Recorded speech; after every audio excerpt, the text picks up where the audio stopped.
अभी अभी मेरे पास गणित का असली पेपर आ चुका है। यूपी बोर्ड वाले क्लास 10 वाले बच्चे का 1 मार्च को जो जो एग्जाम देने गए हैं वो सारे वीडियो इस वीडियो को देख कर जाइए, क्योंकि ये 70 नंबर का सेम यही पेपर आने वाले। इसमें 3 घंटा 15 मिनट का आपको समय मिल रहा है और 20 गो ऑब्जेक्टिव प्रश्न होगा और 50 गो आपका सब्जेक्टिव प्रश्न है। चलिए एक एक प्रश्नों को देखते हैं। सेम यही पेपर आपके आने वाले, एक एक प्रश्नों को देखो। 20 गो ऑब्जेक्टिव प्रश्न आएगा। इसमें पहला ऑब्जेक्टिव प्रश्न है 26 और 156 का आपको लौसा दिया है। 156 तक मौसा निकालना है। तो ऐसे प्रश्नों को हल करने के लिए जो अंक दिया रहेगा उसका गुना करिएगा, यानी 26 गुना आपका 156।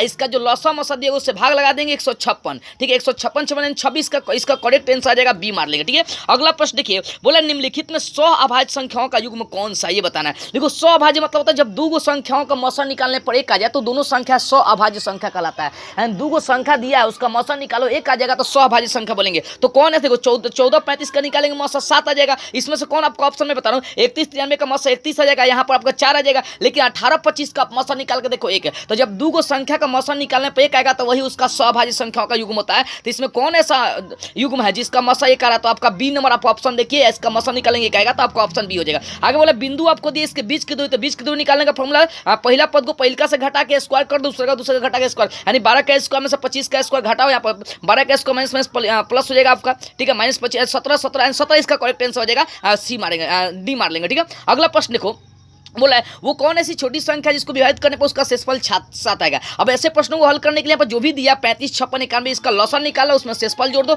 तो इसका लौसा निकालेंगे तो 3640 होगा, 7 शेषफल जोड़ेंगे 47, यानी 3647 करेक्ट आंसर हो जाएगा आपका सी हो जाएगा। ठीक है, आगे प्रश्न देखिए, बोले कि 8 के प्रथम 15 गुंजों का योग निकालना है। 8 के प्रथम कितने 15 गुंजों का आपको योगफल निकालना है। तो इसका निकालिएगा ना, यानी 8 ऐसे 16 ऐसे 24 डॉट डॉट करके 15 पर होता है योगफल, यानी एसएन का फॉर्मूला लगाएंगे 15/2 इंटू 2a प्लस, यहाँ पर मान रख इसको हल करेगा तो 907 आपका करेक्ट आंसर आ जाएगा। ठीक है, आगे प्रश्न नंबर 6 देखते, बोले कि यदि द्विघात समीकरण आपको दिया है तो इसका एक मूल -2 है, तो p का मान आपको बताना है कि यहाँ पर p का जो मान निकालेंगे p का मान कितना आ जाएगा, यानी p का मान आपको निकाल कर दिखा देना। चलिए p का मान मैं आपको निकाल रहा हूँ कैसे निकालना है। ठीक है, देखो जरा से यहाँ पर देखो, तो यहाँ पर मूल मतलब x का मान दिया था। सोचो x का मान -2 रखेंगे तो -2 का स्क्वायर 4, फिर यहाँ रखेंगे तो -4 हो जाएगा, माइनस p आप कट जाएगा, p का मान यहाँ पर 0 आ जाएगा, करेक्ट आंसर हो जाएगा आपका ए हो जाएगा। ठीक है, आगे प्रश्न में प्रश्न नंबर 7, x अक्ष पर स्थित दो गो बिंदु दिया और समदूरस्थ है, तो बताना है कि निर्देशांक क्या होता है, 2,0 हो जाएगा। याद करिए इसका आंसर मारेंगे हमेशा। देखो अगर x अक्ष पर पूछ रहा है तो इसका मतलब है कि उसका y अक्ष वाला बिंदु हमेशा आपका कितना होगा, 0 हो जाएगा। तो y अक्ष वाला बिंदु 0 वाला जो ऑप्शन आपको दिया है, दुए को दिया हुआ है। ठीक है, और उसमें बड़ा मान ही हमेशा होता है। तो देखो 2,0 और 1,0 तो बड़ा मान वाला आपका ऑप्शन ए मार लीजिएगा। ऐसे प्रश्नों को बुद्धि सॉल्व करते हैं। या समीकरण दिया, इसका प्रकृति पूछ रहा हुआ, मूलों की प्रकृति क्या होगा, यानी क्या होगा, वास्तविक और समान होगा कि असमान होगा, क्या है वो आपको बता देना। ठीक है, चलिए इसको देखते हैं और इसको हल करते हैं।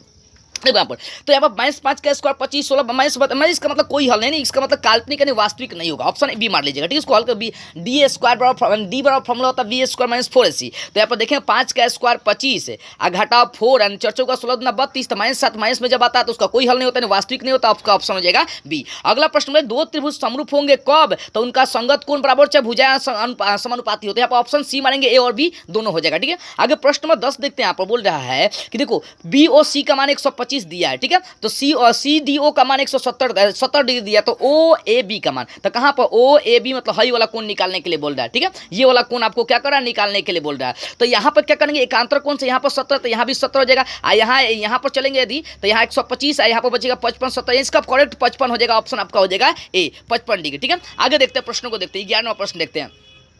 आप बोले साइन थीटा बराबर कॉस थीटा, थीटा का मान, तो यहाँ पर साइन को 90 से घटाएंगे 45 डिग्री, इसको हल करिएगा। साइन को अगर लिखेंगे कॉस 90 घटाओ थीटा बराबर कॉस कटेगा 90 में थीटा, थीटा 45 डिग्री, इसका करेक्ट है, इसको हल कर लीजिएगा। ठीक है ना, ऑप्शन आपका भी हो जाएगा।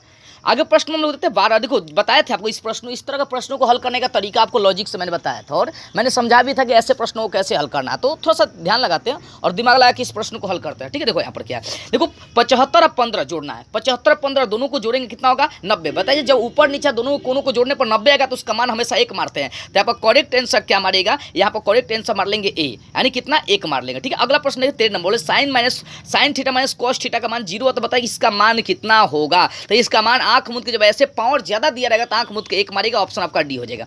आगे देखते हैं 14वां प्रश्न देखते हैं। बोल रहा है यहाँ पर sec plus tan into 1 minus sine, तो इसको तोड़ दो साइन कॉस में। सेक का फॉर्मूला क्या होता है, 1/cos होता है 1/cos, प्लस tan का साइन बटा कॉस होता है, कॉस लेंगे 1/sin इंटू में 1/sin, यानी 1 minus sine square cos square बटा कॉस होगा, यानी कॉस इसका करेक्ट आंसर है। कॉस का ऑप्शन डी इसका सही हो जाएगा। ठीक है, आगे प्रश्न हम लोग देखते हैं 16। 15वां प्रश्न देखते हैं। यहाँ पर क्या बोला कि दो त्रिभुज आपको दिया, इसका अवनमन कोण बताना। सोचो ये पूरा का अवनमन कोण कितना है आपका, पूरा का 45 है, तो अवनमन कोण सामने हो जाता नहीं, यहाँ 45 डिग्री का कोण बनेगा और यहाँ कितना डिग्री का अवनमन कोण बने 60, 45 60 आपका ऑप्शन हो जाएगा, ये सी हो जाएगा। ठीक है, अवनमन कोण पूछ रहा था, अवनमन हमेशा ऊपर बनता है। आगे प्रश्न हम लोग 16 देखते हैं।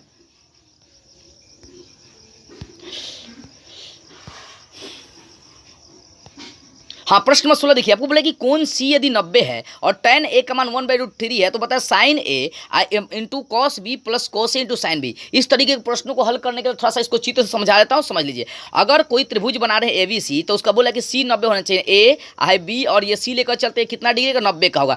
tan a का मान आपको दिया हुआ, tan a का मान आपको दिया हुआ, तो a के लिए a के सामने वाला कोण हमेशा लंब होता है, तो लंब का मान हो जाएगा 1, आधार का मान हो जाएगा √3। इसके आधार पर यहाँ पर कर्ण निकालेंगे तो कर्ण का मान निकल जाएगा यहाँ पर 2, कर्ण का मान क्या निकल जाएगा 2 निकल जाएगा। तो उसके आधार पर यहाँ पर साइन कॉस को यानी साइन कॉस जो भी दिया है उसको लंब और कर्ण आधार के रूप में तोड़ के मान रखिएगा, तो यहाँ पर करेक्ट आंसर आपका 1 निकल जाएगा। 1 कहाँ पर दिया वो मार लीजिए, 1 दिया आपका सी नंबर ऑप्शन हो जाएगा आपका 1 हो जाएगा। ठीक है, करेक्ट आंसर इसका हो जाएगा सी। आगे प्रश्न में देखते हैं, प्रश्न नंबर 17 देखिए।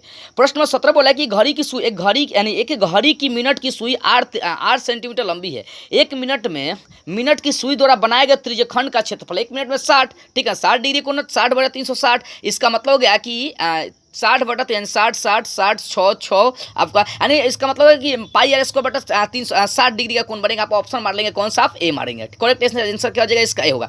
अगला प्रश्न देखते हैं, 58वां प्रश्न देखते हैं कि 1/2 सेंटीमीटर व्यास वाले किसी ठोस अर्धगोले का संपूर्ण पृष्ठीय क्षेत्रफल, तो अर्धगोले का कितना होता है 4 पाई आर स्क्वायर। यहाँ पर त्रिज्या निकालेंगे तो 1/4 का दी होल स्क्वायर हो जाएगा। यहाँ पर इसको हल कर रहे हैं तो 4 पाई गुना 16, यहाँ पर ध्यान दीजिएगा 1/16, ठीक है, 1/4 का 16। इसका मतलब हो गया 4 का 16 4 पाई, यानी अर्ध गोला है, यानी यहाँ पर 2 4 नहीं होगा, 2 ही फॉर्मूला, क्योंकि अर्ध गोला है, संपूर्ण गोला नहीं है, यानी 2 पाई आर स्क्वायर का फॉर्मूला। इसका मतलब π/8 वाला ऑप्शन हो जाएगा आपका, ये वाला ऑप्शन ए करेक्ट हो जाएगा। ठीक है, इसको हल करते रहेगा। यहाँ बता देता हूँ, बोले कि आपको माध्य और माध्यक दिया तो बहुलक पूछा, तो बहुलक निकालने का मैंने फॉर्मूला यहाँ पर बता देता हूँ क्या होता है। बहुलक निकालने का फॉर्मूला 3 गुना माध्यिका घटाओ 2 गुना माध्य, तो माध्यिका और माध्य का मान रख के इसको घटा दो 3 से गुना का 2 से गुना करके, तो करेक्ट यहाँ पर आंसर आ जाएगा आपका 25.2 या 1 आएगा आपका, ये वाला ऑप्शन होगा, इसको करिएगा। यहाँ पर मैं हल करके दिखा भी दूंगा लेकिन थोड़ा सा टाइम लगेगा। यहाँ पर 2 ही आएगा, आपको ऑप्शन सी हो जाएगा, करेक्ट आंसर होगा। आगे 20 नंबर और अंतिम ऑब्जेक्टिव प्रश्न है, केंद्रीय प्रवृत्ति के माप कौन है। देखो माध्य माध्यिका बहुलक ये तीनों क्या होता है, केंद्रीय प्रवृत्ति का माप होता है। तो यहाँ पर आपको बोले कौन कौन केंद्रीय प्रवृत्ति का माप है, तो यहाँ पर कौन कौन सा माध्य है और माध्यक है, बी और सी, यानी ऑप्शन डी मारेंगे, बी और सी दोनों। तो इस तरीके से मैंने आप लोगों को 20 गो ऑब्जेक्टिव बता दिया।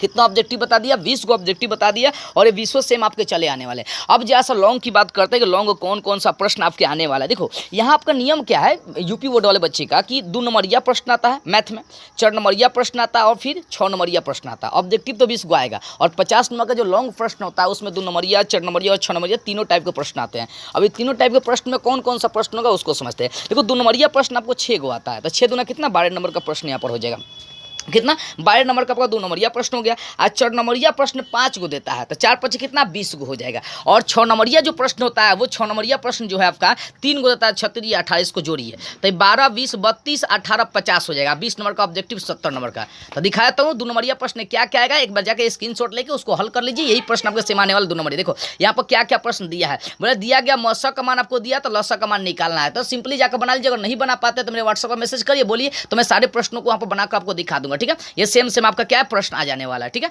देख लीजिए 6 को आएगा 2 नंबरिया, ठीक है ना, 4 तक आपका प्रश्न आएगा, निकाल लीजिए। ठीक है, यहां से आगे चालू करेंगे तो 5 नंबरिया 4 नंबरिया प्रश्न आपका चालू होगा। 4 नंबरिया प्रश्न 5 को देगा, स्क्रीनशॉट लीजिए, 5 को देगा। ठीक है ना, अब 5 ये 4 नंबरिया प्रश्न आपके आने वाले हैं।